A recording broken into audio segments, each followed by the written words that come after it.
In Bolivia, the Special Force of Fire and Police carried out at least 420 corpses in the streets. New York Mayor housed his rejections to the presence of federal agents in the city. Indian authorities rescued several people stranded by floods this Wednesday. From the headquarters of Telesur English in Havana, Cuba, this is From the South. I'm Laura Palmero. The Chilean Senate will vote this Wednesday on the bill for the early withdrawal of the percent of the compensation fund. The Senate approval, the bill requires the support of 26 senators because it is a constitutional reform.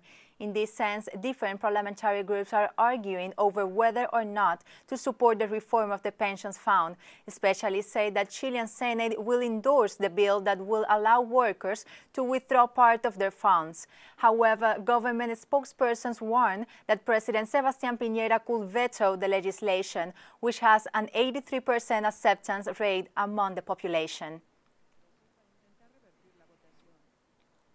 On Wednesday, the Chilean Port Union announced a strike with the aim of pressuring the Senate to approve the bill that will allow the withdrawal of the 10% of pension fund. Longshermen said they were aware that without popular pressure, the bill will not be approved. In addition, dock workers demand improvements in labor rights and reject the pension fund model, which does not reflect the reality that Chilean people suffer. In Bolivia, the social organizations related to the mass IPSP rejected what they consider are the requirements of the de facto government to suspend the September elections. At the same time, they warned about protests if the government does not respect the deadline for the election process. We, as social organizations and the people, have requested that without discussion we should have the elections on September 6th. And if done, people will be on the streets protesting, and this government will be directly responsible, and we ask the Supreme Electoral Court to act in accordance with the law and legitimacy, because we want to have a constitutional government, because the people are demanding so. We cannot allow the crisis of our families to continue.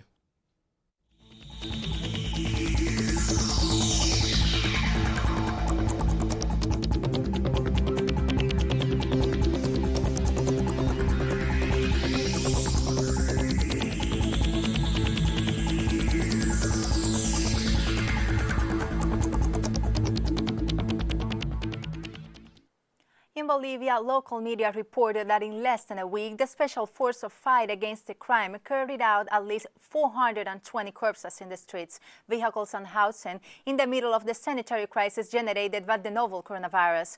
The police national director, Ivano Rojas, assured that 85% of these cases could be to the novel coronavirus. He also showed his concern for the agents who are lifting the corpses. Rojas said that Cochabamba is the region with the highest number of corpses, with 191, followed by La Paz, which recorded 141.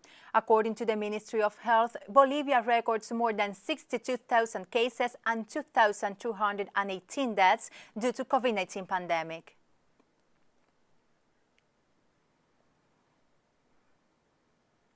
The Prime Minister of Montserrat, Joseph E. Farrell, welcomed the Cuban health contingent that will support local efforts against COVID-19.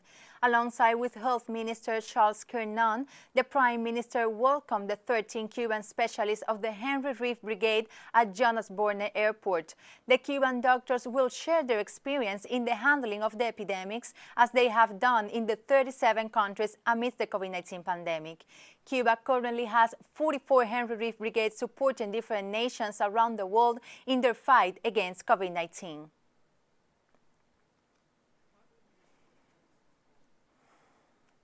Brazil has registered more than 1,300 fatalities from COVID-19 in the last 24 hours, surpassing the 81,000 deaths. In addition, more than 400 new positive cases were reported, reaching over 2,150,000 infections since the beginning of the pandemic. Sao Paulo, with more than 20,000 deaths, continues to be the main hotspot of the disease in the country. Also, on Tuesday, the South American country gave the green light to clinical trials in people since August for a possible vaccine against COVID-19, which is being developed jointly by the U.S. pharmaceutical company Pfizer and the German company BioNTech.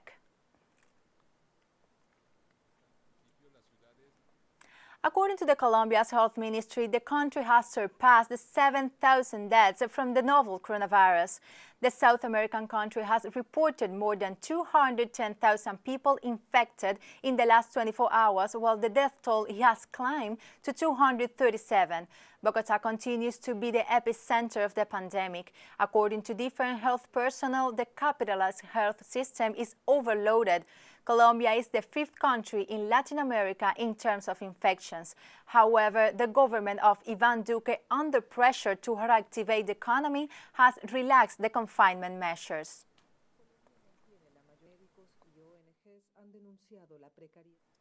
In Chicago, a shooting outside a funeral left 14 people wounded as President Donald Trump threatens to send federal agents to a handful of U.S. cities led by Democratic mayors. The incident started when occupants of a vehicle began shooting at the funeral while the attendees exchanged fire to the aggressors. According to the local media, a total of 63 people were shot and 12 killed over the weekend in Chicago. Chicago Mayor Lori Lightfoot tweeted that too many guns are on our streets and in the hands of people who should never possess them. Federal agents and protesters face off in Portland, Oregon for the 54th consecutive night in protests against police brutality. Earlier, protesters of Portland and much of the United States to denounce racism and police brutality began losing steam at the start of July. However, reports emerged of the camouflaged federal officers snatching up Portland protesters in unmarked vehicles.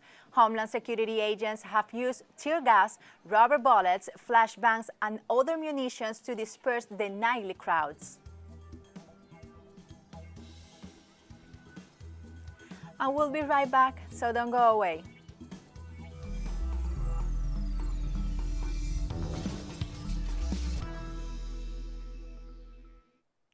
Welcome back to From the South. New York Mayor Bill de Blasio tries to block federal agents from entering the city. De Blasio, together with a dozen of mayors, sent a letter to the United States Attorney General William Barr and to the Acting Secretary of National Security, Chad Wolf, insisting that the presence of federal officials is not welcome in New York. The letter requests President Donald Trump to remove the federal agents of Portland and describes as concerning and unconstitutional the situation living in the city. De Blasio added that it will not allow the same scenario in New York and affirmed he is willing to go to court if Trump fulfills his promises to send federal troops. President Donald Trump, who seeks the re-election, decided to expand the security forces to other cities as Chicago, despite the position of their mayors. Beijing says the United States has ordered China to close the Houston consulate in what he called a political provocation that will further harm diplomatic relations. On July 24th, the U.S. abruptly demanded that China's consulate general in Houston cease all operations and events. It is a political provocation unilaterally launched by the U.S. side, which seriously violates international law, basic norms governing international relations, and the bilateral consular agreement between China and the U.S. China strongly condemns such an outrageous and unjustified move, which will sabotage China-U.S. relations. We urge the U.S. to immediately withdraw its erroneous decision. Otherwise, China will make legitimate and necessary reaction.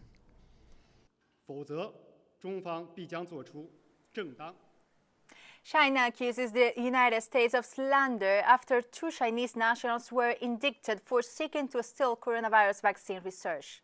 The Chinese government is a staunch defender of cybersecurity and has always opposed and cracked down on cyber attacks and cyber crimes. in all forms. We urge the US to immediately stop its slander and smearing of China on cybersecurity issues. The US groundlessly accusing other countries of carrying out cyber attacks is a textbook example of the pot calling the kettle black.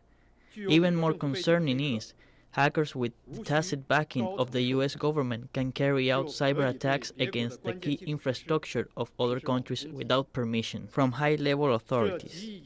This could easily cause a strategic misjudgment between countries, which could lead to serious consequences. Russian Prime Minister Mikhail Mishustin announced that the government will subside holidays taken by Russian tourists who vacation at home instead of the Mediterranean. To push to boost domestic tourism comes after officially lifted most coronavirus restrictions in June. We have already provided subsidies in the amount of about $49.3 million to tour operators, and in the last week the government has decided to allocate an additional $211 million to develop domestic tourism. The refund amount to tourists will be between $70 and $211, depending on the tour. In Belgium, health officials say that the country is experiencing a dangerous surge in coronavirus cases after relaxing many of its lockdown measures, warning of a possible second wave epidemic. The week before, 184 people were infected with COVID-19 each day. The week before, the average was 20 to 98 cases per day, so the number of contaminations increased by 89%. Stay alert. Even when you are in contact with a small circle of people you know well, the virus may be closer than you think. It is very important that we stop this snowball effect together before it causes another avalanche. Belgium, the ninth country most affected by the COVID-19 pandemic in Europe, has reported over 64,000 cases to date, and 9,805 people have lost their lives. The Romanian government placed a village in the southern part of the country under quarantine on Wednesday after recording a spike in the number of COVID-19 cases. Police closed the main road accessing Cortohani, 40 miles outside Bucharest, asking people for a permit to enter and exit the area.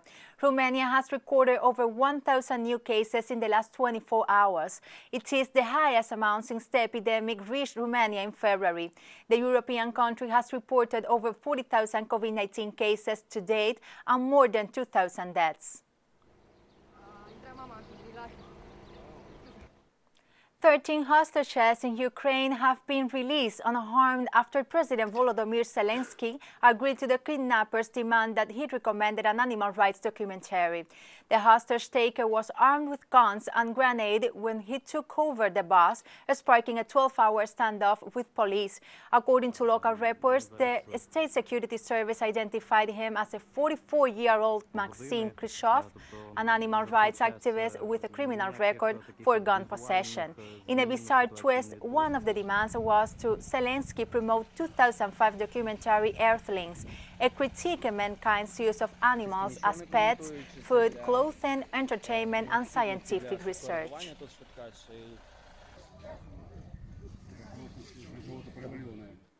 The new assembly of the Croatian Parliament was sworn in on Wednesday, while the majority of the seats were taken by the Croatian Democratic Union Party. The swearing ceremony took place weeks after the general elections were held in July 5. Meanwhile, the ruling Croatian Democratic Union Party runs a second consecutive term in the parliament with a majority of the seats. The Speaker of the Parliament, Goran Handrokovic, voted the assembly to dedicate service to Croatian citizens. Meanwhile, the incumbent government of Andrej Plenković are set to be sworn in at parliamentary ceremony on Thursday. I will try and maintain my objectivity here. I will listen to you all very carefully, and I will conduct my job in a conscious manner. Today's moment in history demands all of us to be wise and serious, but above all to dedicated service to Croatian citizens. And we have more stories coming up after this very short break, so stay with us.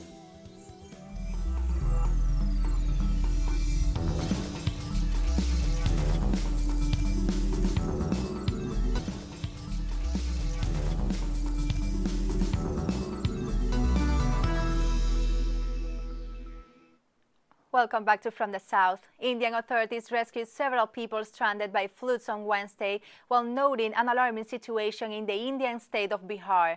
International Federation of Red Cross and Red Crescent societies have stressed that over 6.8 million people have been affected by the flooding, mainly in the northern state of Assam, West Bengal, Bihar and Meghalaya bordering Bangladesh. Meanwhile, around 550 people have died in India. Bangladesh and Nepal and several others have been displaced from their homes since the flooding began last month.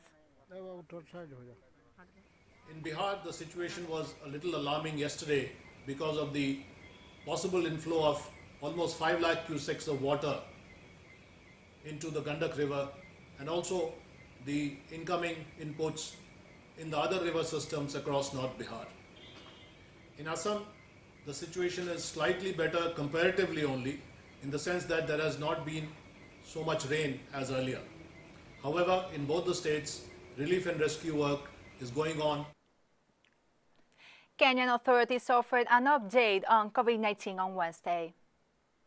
Over the last 24 hours, we have 637 new cases of COVID-19, following the testing of 4,275 samples.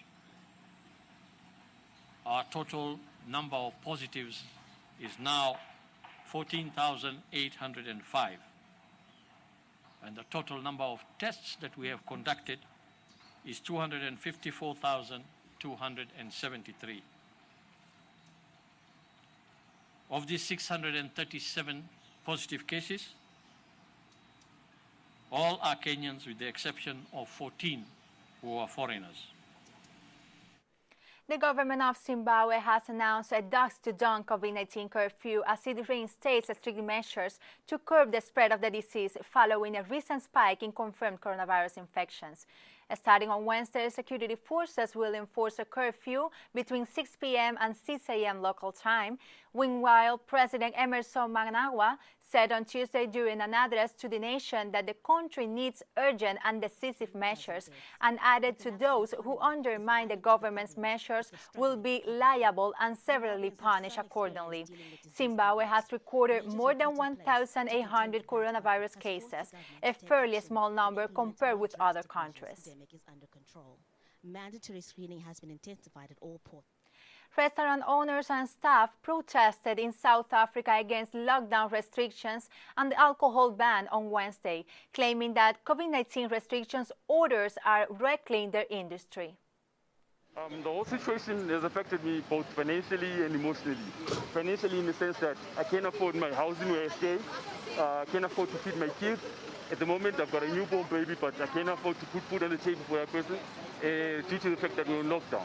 Saying that we can't serve alcohol is curtailing 60% of our revenue stream. That's number one. And remember, the 40% that's made on food is done by mostly people drinking alcohol. So saying that you can't serve alcohol in a restaurant is literally cutting that restaurant's wings off. The second thing is the 9 o'clock curfew means we need to stop serving food at 7:30 so we can clean and count and get our staff home in time before 9 o'clock. So not only can't we serve alcohol, but we don't have a dinner trade. We currently estimate that 30% of restaurants have already closed their doors. Of the 70%, 50% of those restaurants really don't know if they'll ever be able to open their doors. It depends on certain pertinent issues like lifting the liquor ban, having the curfew lifted, engaging with the banks to change the lending criteria, having rebates on liquor licenses.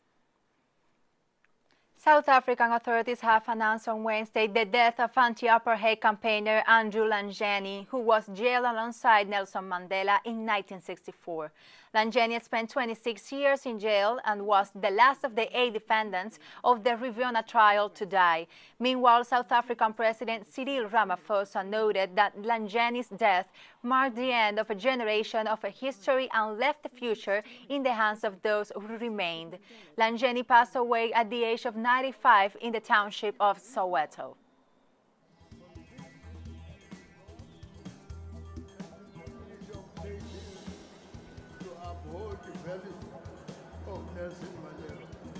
After his release, he served as a member of parliament and lived in the township. We have come to the end of this news brief, and you can find these and many other stories in our website at telesurenglish.net. Join us on social media, Facebook, Twitter, and Instagram. For Telesur English, I'm Laura Palmero. Thank you for watching.